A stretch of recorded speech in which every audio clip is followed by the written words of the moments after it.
নমস্কার, welcome to my new mini blog. আজকের দিনটা হলো শুক্রবার। সকাল সকাল ঘুম থেকে উঠেই দেখলাম ও নিজের মতো কাজে বসে গেছে, তাই ওকে একটু ওটস দিলাম আর আমি নিজের ব্রেকফাস্ট কমপ্লিট করে প্যাটিওর দরজাটা খুলে দেখলাম মুষলধারে বৃষ্টি পড়ছে। তাই ভাবলাম আজকে একটু খিচুড়ি আর কষা মাংস খাওয়া যাক। কিন্তু সমস্যাটা হলো আমি এখন ডায়েটে আছি, তাই ঠিক করলাম খুব কম তেল মশলাতেই খিচুড়ি আর কষা মাংসটা আজকে বানাবো। সেই মতো পেঁয়াজ টমেটো সব কিছু কেটে মশলাপাতি রেডি করে খিচুড়িটা বসিয়ে দিলাম। আজকে খিচুড়িটা বানিয়েছিলাম দক্ষিণ ভারতীয় স্টাইলে। এদিকে মাংসটাও বসানো হয়ে গেছিলো আর বাকি মাংসটা আমি ধুয়ে ফ্রিজে ভরে দিলাম। এরপর সব কাজ সারতে সারতে দেখলাম খিচুড়িটা হয়ে গেছে, তাই উপর থেকে ধনেপাতা কুচি দিয়ে আমি চলে গেলাম স্নানে।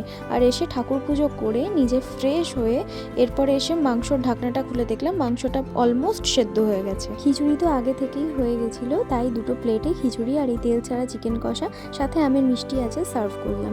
আর সাথে চলছিল আমাদের নিজেদের ব্লগ। আজকের মতো ভিডিও এতটুকুই, দেখা হবে পরের আবার একটি মিনি ব্লগে।